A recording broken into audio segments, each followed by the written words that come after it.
오늘 성령 강림주일 함께 하나님 앞에 예배케 하심을 감사합니다. 오늘 또 교회를 떠나서 또 멀리 가 있는 성도들도 있습니다. 또 온라인으로 함께 이 시간 예배케 하심을 감사하면서 하나님의 크신 능력이 또 성령의 충만함이 우리 모든 성도들 임하시기를 바랍니다. 이 시업 5화에 보면은 이 당나귀를 팔려가는 그 아버지와 아들 얘기가 나옵니다. 아버지와 아들이 다정하게 손을 잡고 이제 당나귀를 끌고 시장에 나가고 있어요. 근데 그 상황을 보던 다른 사람들이 아니 왜 당나귀를 타고 가지? 그러면 더 편할 건데 이런 말을 수근수근 대는 거예요. 그 말을 또 아버지가 듣고서는 아버지가 이제 당나귀에 타고 또 아들이 그 당나귀 꼬피를 잡고 가는 거예요. 그러자 또 사람들이 아들이 어린데 자식이 어린데 어떻게 아들은 걸리고 아버지만 타고 가나. 그러니까 또 아버지가 그 얘기를 듣고 자기는 내리고 아들을 또 태웠습니다. 그러니까 또 사람들이 수근수근 되는 거예요. 저런 불효자가 있나. 아버지는 걸어가고 아들은 타고 가고 말이지. 그러니까 둘이 또 같이 탔습니다. 타니까 사람들이 또 수근수근 되는 거예요. 당나귀가 조그만한데 둘이 이렇게 타고 가니까 당나귀가 얼마나 힘들겠어. 결국 어떻게 합니까? 결국은 당나귀를 묶어서 이제 메고 둘이서 앞뒤로 메고 가는 거예요. 그러다가 개울을 지나다가 그 이제 당나귀가 물에 빠져서 죽게 됩니다. 이게 이제 유숍 5화에 나오는 당나귀 사건이에요.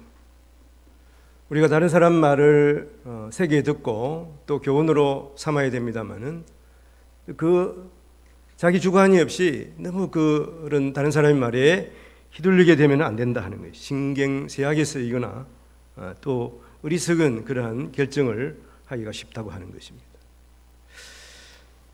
제가 몇 주 동안 이제 미국에 가서 공부를 하고 그랬는데 그게 켄트 휴즈 교수라는 분이 있어요.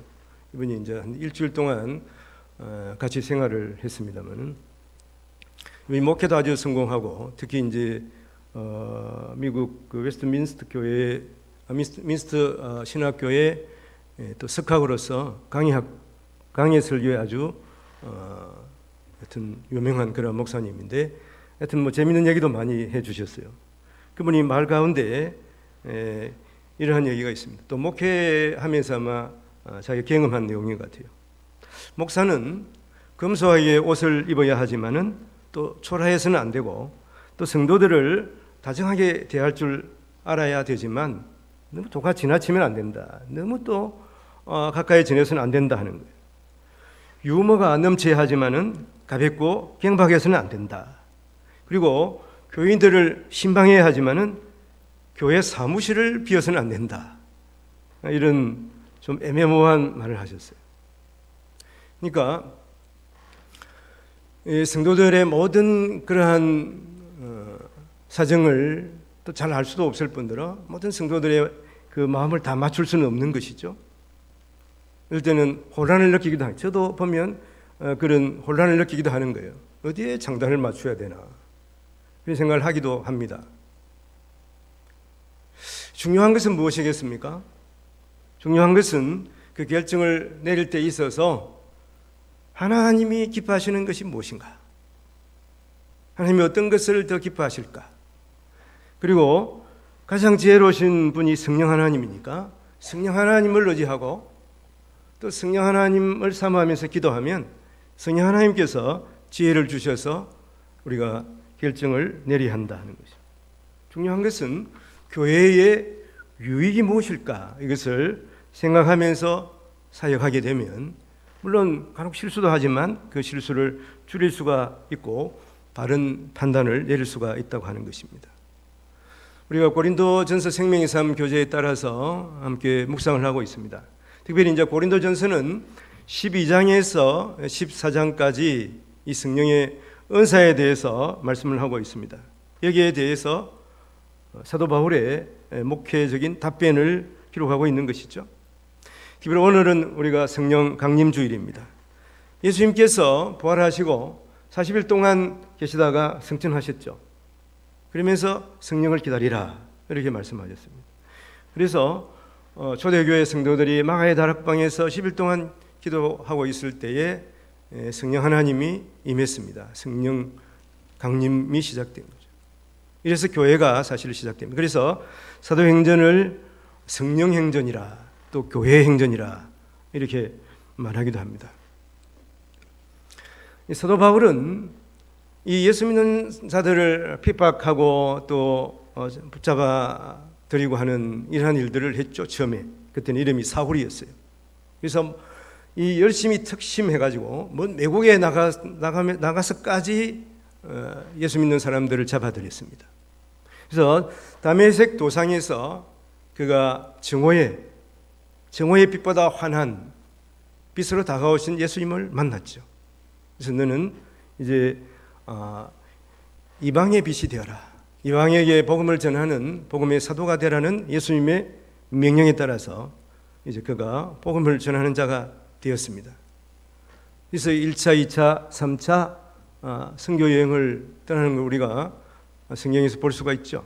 안디옥 교회에서 사역을 좀 하다가 결국 선교사로 파송이 되게 되는 것이죠.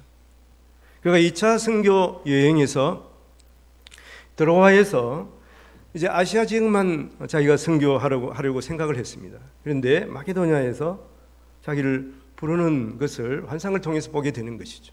그 성령 하나님의 인도하심에 따라서 마케도니아로 넘어갑니다. 그래서 마케도니아 사역을 하다가 고린도까지 가는데 고린도 교회에서 1년 반을 사역을 하게 됩니다.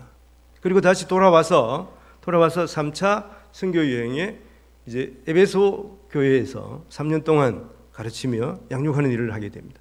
근데 거기에서 이 고린도 교회의 소문을 들었어요. 바다 건너에 고린도가 있거든요. 그런데 교회가 분열하고 또 성도들이 서로 다툼이 있는 것을 소식을 듣게 되는 거예요. 좋은 소식이 아니죠.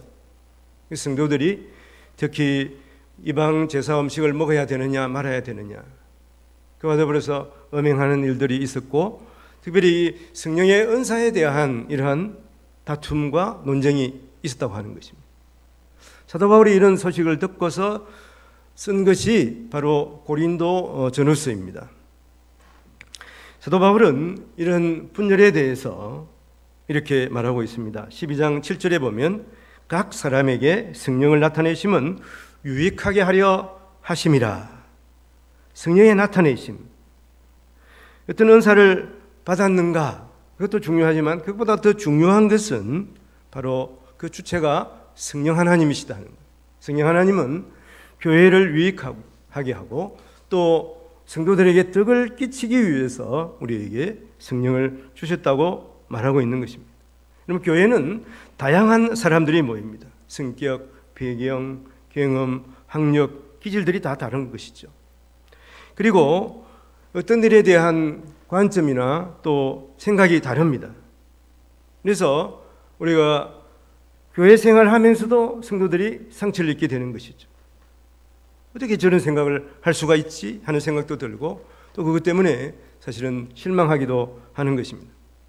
그러나 고린도 전서를 우리가 쭉 봐오면서 특히 사도 바울을 주목하게 되지 않습니까?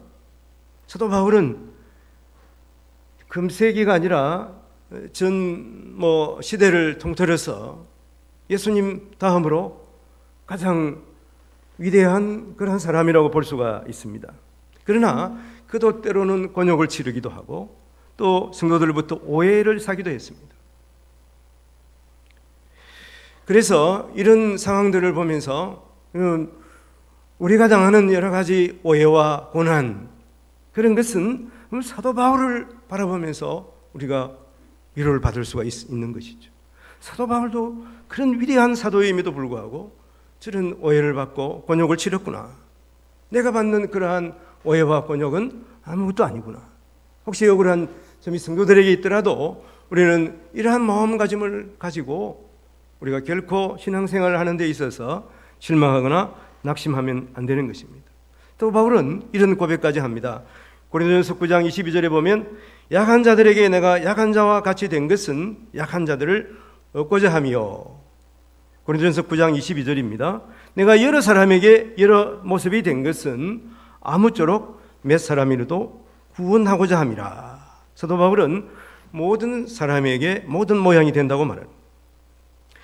상대방을 내 마음에 맞게 맞추어서 바꾸어서 사귀는 것이 아니라 진리가 아닌 이상 그 사람의 입장을 고려하고 그 사람에게 맞추는 것이에요.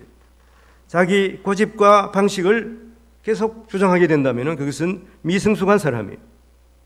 자기 소리를 내려놓을 수 있는 절제와 참음은 공동체에서 그 공동체를 살리는 성숙한 그러한 모습인 것입니다. 가령 여러분 찬양대나 찬양단을 한번 예로 들어 보십시오. 내가 노래를 잘하는 것보다 다른 사람과 잘 하모니를 이루는 것이 더 중요하지 않습니까? 이것은 공동체에서 동일한 거예요. 가정이나 또 직장에서나 교회에서나 함께하는 법을 배우지 못하게 되면은 그 사람이 외톨이가 되는 것이죠. 외톨이는 그러니까 다른 사람이 만든 것이 아니라 자기 스스로 만드는 경우가 많다고 하는 것이죠. 공동체에서, 특히 교회 공동체에서 이런 관계를 잘 헤아리고 자신과 또 잘 조화를 이루도록 해야 하는 것입니다. 교회 공동체와 우리 개인과의 관계, 성도와 또 교회의 관계가 어떤 모습인지 사도 바울은 오늘 여러 가지 이 몸과 우리 몸에 딸린 이 지체를 통해서 비교를 할 수가 하고 있습니다. 비유를 보이는 것이죠. 우리가 참 이해하기 어려운 것이지만 이러한 비유를 통해서 우리에게 잘 설명하고 있습니다. 먼저는 우리는 그리스도 안에서 한 몸을 이룬 관계라고 하는 것이. 오늘 11절 말씀에 보면 이 모든 일은 같은 한 성령이 행하사 그의 뜻대로 각 사람에게 나누어 주시는 것이다. 이 모든 일은 같은 한 성령이 우리에게 행하신 것이에요. 누구 뜻대로? 하나님의 뜻대로 하신, 각 사람에게 나누어 주신 것입니다. 이것은 한 성령 하나님께서 우리에게 나누어 줬으니까 우리가 결코 잘할 것이 없는 것이죠. 다른 사람하고 우리의 은사를 비교할 이유가 없는 것입니다. 은사라고 생각하면은 뱀 고치는 은사라든지 특별한 은사로 생각하지만 우리에게 주어진 모든 것이 하나님의 은사예요. 우리가 가진 물질도 마찬가지고 우리가 가진 건강도 마찬가지, 우리가 가진 시간까지 우리의 몸까지 다 하나님이 주신 것이. 그러니까 다른 사람하고 비교할 이유가 없습니다. 하나님이 주신 것인데 내 것이 아닌데 그걸 가지고 어떻게 비교할 수가 있고 자랑할 수가 있는 거예요. 그리고 중요한 것은 하나님의 뜻 안에서 도구로 쓰여지는 것이에요. 이것은 전체적으로 성령의 은사의 다양성과 더불어서 통일성을 말하고 있는 것입니다. 오늘 13절 말씀에 보면 이런 말씀이 있습니다. 우리가 유대인이나 헬라인이나 종이나 자유인이나 다 한 성령으로 세례를 받고 또 한 몸이 되었고 다 한 성령을 마시게 하셨느니라, 이렇게 말씀하고 있습니다. 자, 성령을 마시게 하셨느니라 하는 이 마시다 하는 의미는 헬라어 포티조인데 식물에게 물을 주다 하는 의미예요. 오늘 아침에 이렇게 단비가 내렸지 않습니까? 얼마나 가물었어요. 막 산에 막 불도 나고 그랬죠. 식물은 물이 없으면은 죽게 되지 않습니까? 그래서 식물에 물을 주다 하는 이 의미, 성령을 마신다 함을 한번 생각해 보십시오.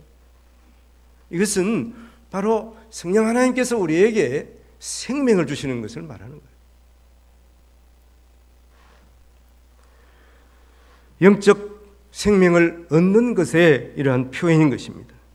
성령 받은 것은 성령을 마시는 것을 말하는 것이죠. 세례는 성부, 성자, 성령의 이름으로 고백을 합니다. 우리는 같은 이름으로 선포하는 것이죠. 한 형제요 한 몸 이룬 지체임을 믿고서 우리가 서로를 위하고 섬기는 자로서 특히 교회에서는 살아가야 할 것을 사도 바울은 먼저 1차적으로 말씀을 한 몸이다. 성도는 한 몸이다 하는 거예요. 그리고 두 번째는 한 몸이지만 그 몸 안에는 많은 지체가 있다고 말하는 거예요. 많은 지체가 있다고 말하면서 이것은 이 존재적인 의미를 말하고 있습니다. 오늘 14절 말씀에 보면 몸은 한 지체뿐만 아니요 여럿이니, 이 몸은 여러 지체로 돼 있다 이렇게 말하면서 예를 드는데 15절 16절 보면 만일 발이 이르되 나는 손이 아니니 몸에 붙지 아니하였다 할지라도 이로써 몸에 붙지 아니한 것이 아니요, 또 귀가 이르되 나는 눈이 아니니 몸에 붙지 아니하였다 할지라도 이로써 몸에 붙지 아니한 것이 아니니. 발 입장에서 한번 생각해 보십시오. 발과 손 비교를 하면 어떻게 되겠습니까? 손에는 자주 좋은 것도 바르고 그러지 않습니까? 근데 발은 어떻습니까? 발은 항상 밑에 있어요. 발은 항상 힘든 것 같아요. 손은 막 영광을 취합니다. 손을 들면 사람들이 막 박수치고 환호도 하고 그래요. 손만 영광을 취하는 것 같지 않습니까? 발은 아래에서 아무것도 아닌 것처럼 보이죠. 그러나 발이 없으면 어떻게 되겠습니까? 발이 없으면 얼마나 불편하겠습니까? 그렇다고 해서 발이 나는 네 몸 안 할래, 내 몸에서 떨어져 나갈 거야, 이럴 수가 없다고 하는 거예요. 그리고 16절에서는 귀가 이르되 나는 눈이 아니니 내 몸에 붙어 있지 않겠다. 이 귀와 눈을 한번 생각해 보십시오.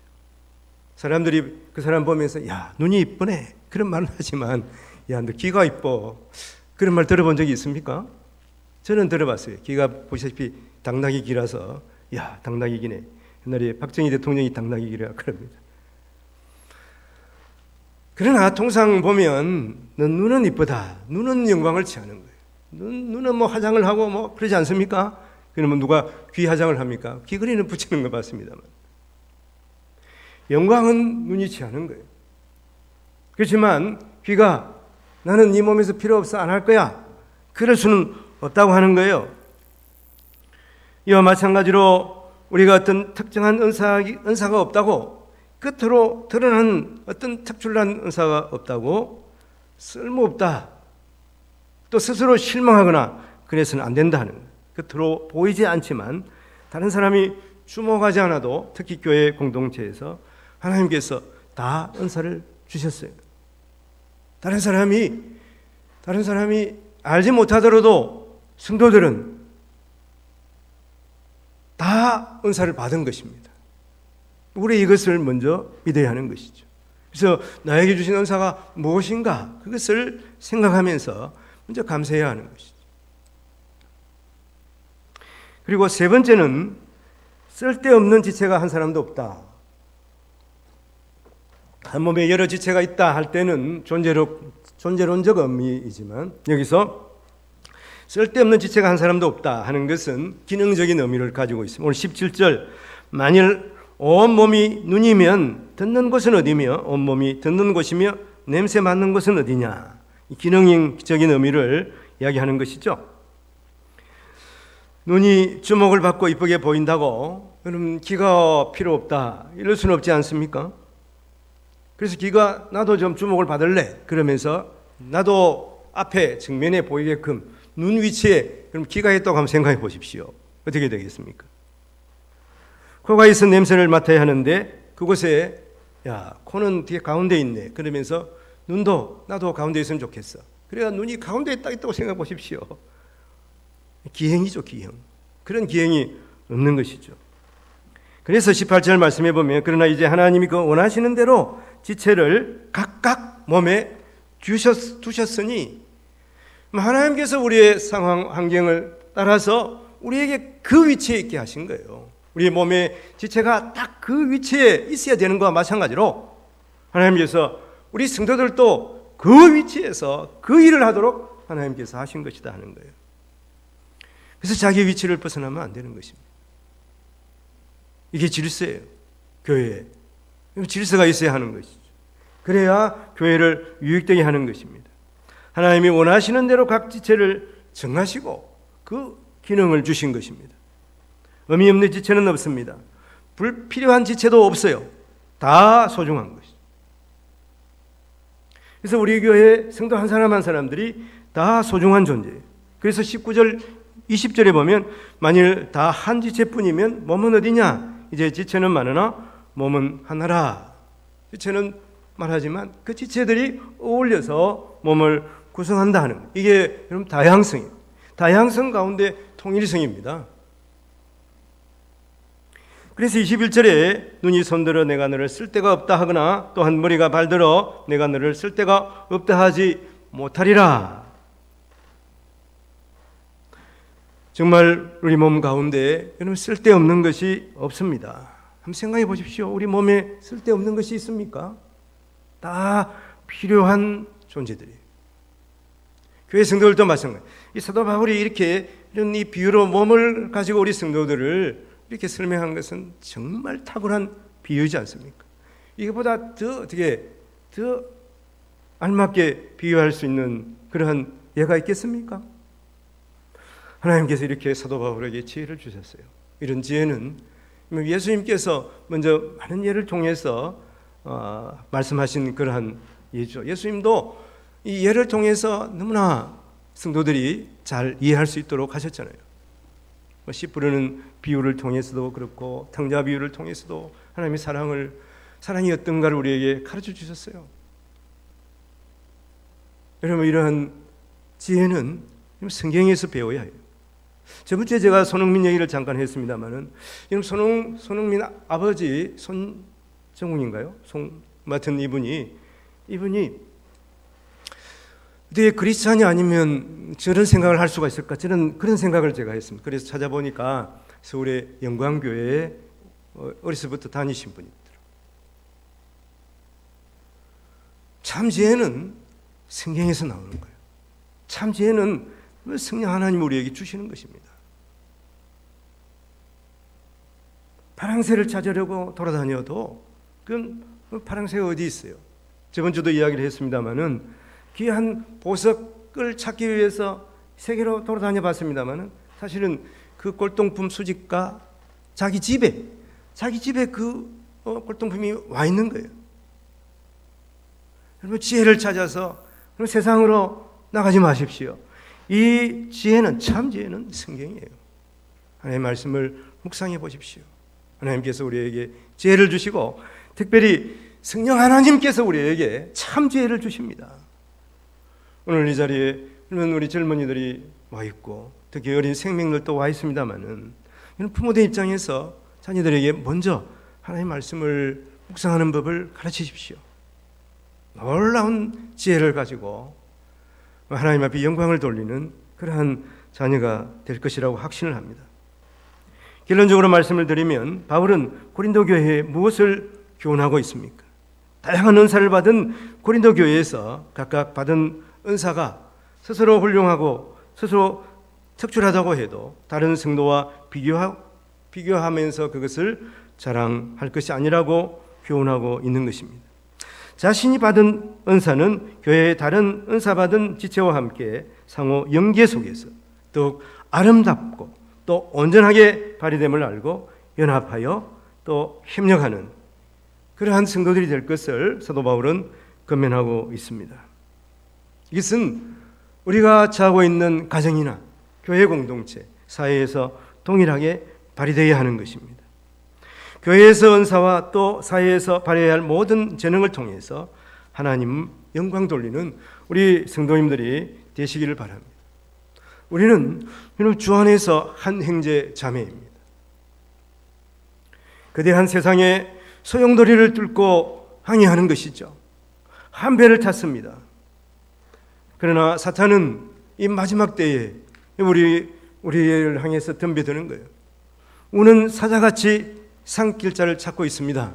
사탄은 성도들을 공격해서 하나님의 말씀이 아닌 이 세상의 지식에 현혹되게 하는 거예요. 사욕을 따르게 합니다. 그래서 자신을 무너뜨리고 또 교회를 무너뜨리려고 하는 것입니다. 성도는 그리스도의 말씀, 성령의 금으로 무장하고 사탄의 공격을 물리치고 그리스도의 몸된 교회가 온전히 서도록 하는, 교회가 유익되게 하는 그 일을 더욱 힘써야 하는 것입니다. 오늘 말씀을 정리하겠습니다. 여러분, 교회에 여러 가지 어려움이 분명히 있습니다. 초대교회에 그렇게 은혜가 넘쳤지만 여러분, 사도행전 15장에 보면 아주 극심한 그러한 분란을 야기할 수 있는 내용이 있었지 않습니까? 바로 할례 문제였어요. 거기에 소속된 사람들 가운데 유대계 그리스도인들은 할례를 행해야 된다 그랬습니다. 그러나 이방인 그리스도인들이나 또 헬라계 그리스도인들은 할례가 무슨 소용이냐. 특히 교회의 지도자 가운데 특히 야고보 장로나 그 다음에 이 유대교에 속한 이 그리스도인들은 할례를 행해야 된다고 생각했어요.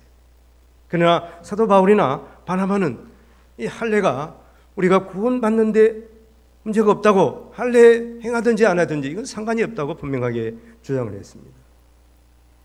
이러한 상황에서 베드로가 나서서 말을 하는 것을 볼 수가 있습니다. 15장 10절에 보면 어찌하여 하나님을 시험하느냐. 우리 조상들도 감당하지 못할 그러한 뭉해를 그리스도인들에게 너희들이 줄 수가 있느냐. 이렇게 하면서 예수 그리스도의 은혜로 구원받은 자에게는 서로 또 양보하고 서로가 또 서로를 인정해야 할 것을 분명하게 말하고 있습니다. 그래서 결론적으로 베드로와 그리고 야고보 사도가 함께 이러한 결론을 맺지 않습니까? 우상 제물의 피나 목매어 죽인 그러한 제물이나 물건이나 또 음행을 멀리하라 이렇게 하고, 할례의 문제에 대해서는 거론하지 않았던 것입니다. 그래서 이 초대교회는 그 당시에 이 베드로의 사도적인 권위를 인정해 준 것을 우리가 볼 수가 있습니다. 그러면서 또 한편 이 야고보의 사도의 말도 함께 수용한 것이죠. 야고보 장로입니다. 야고보 장로는 참고로 말씀드리면 예수님의 동생 야고보 장로예요. 야고보 사도도 있었는데 야고보 사도는 이미 순교를 당한 이후였죠. 그러니까 거기에 나오는 야고보는 예수님의 동생 야고보 장로인 것을 알 수가 있습니다. 서로 위로하고 기뻐함으로 주의 교회를 든든히 세워간 것을 우리가 분명히 알 수가 있습니다. 고린도서 14장 26절에 보면 형제들아 어찌할꼬. 사도 바울이 이렇게 성도들에게 묻습니다. 너희가 모일 때에 모든 것을 덕을 세우기 위해서 하라. 이렇게 권면하고 있는 것입니다. 오늘 말씀 정리하면서 성도는 그리스도 안에서 한 몸을 이룬 지체입니다. 그리고 몸에는 많은 지체가 있듯이 여러분 교회 안에 서로 생각이 다른 성도들이 있습니다. 그러나 쓸데없는 지체는 결코 없는 것이죠. 다 소중한 예수 그리스도의 자녀들이, 하나님의 자녀들이, 예수 그리스도의 제자들입니다. 그런데 중요한 것은 예수님이 자신의 몸을 주시며 제자들을 사랑하셨어요. 그리고 예수 그리스도는 몸의 지체인 교회에, 각 지체의 몸인 교회의 머리라고 말씀하셨습니다. 머리에 뇌가 있죠. 머리의 명령에 따라서 몸의 각 지체들이 움직이지 않습니까? 그래서 우리는 예수 그리스도의 말씀에 따라서 움직이는 지체임을 분명하게 알아야 되는 것이고, 예수님께서는 특별히 말씀하셨어요. 내가 새 계명을 주노니 너희가 서로 사랑하라 하셨습니다. 고린도전서 12장 오늘 이 본문 말씀 다음에 마지막 절에 이런 말씀이 있습니다. 너희가 큰 은사를 사모하라. 그렇게 사도 바울이 말씀을 하시면서 어디로 넘어갑니까? 고린도전서 13장으로 넘어가는 거예요. 여러분 고린도전서 13장이 무엇입니까? 사랑장이에요. 사랑이 가장 큰 은사. 우리의 가정에, 우리의 교회에, 이 사회에 가장 큰 유익을 주는 것이 바로 사랑입니다. 그래서 그냥 사랑이 아니에요. 여기서 말씀하고 있는 것은 아가페의 사랑입니다. 예수 그리스도께서 우리를 위해서 십자가 지신 그 놀라운 희생의 사랑, 그 사랑, 여러분 이 사랑을 우리가 닮아야 하는 것이죠. 이 사랑을 우리의 마음에 품어야 하는 것입니다. 우리 모든 성도들이 예수 그리스도를 닮아서 주님의 사랑을 실천해 나가시기를 우리 구주 예수님의 이름으로 간절히 축원을 드립니다. 기도하겠습니다.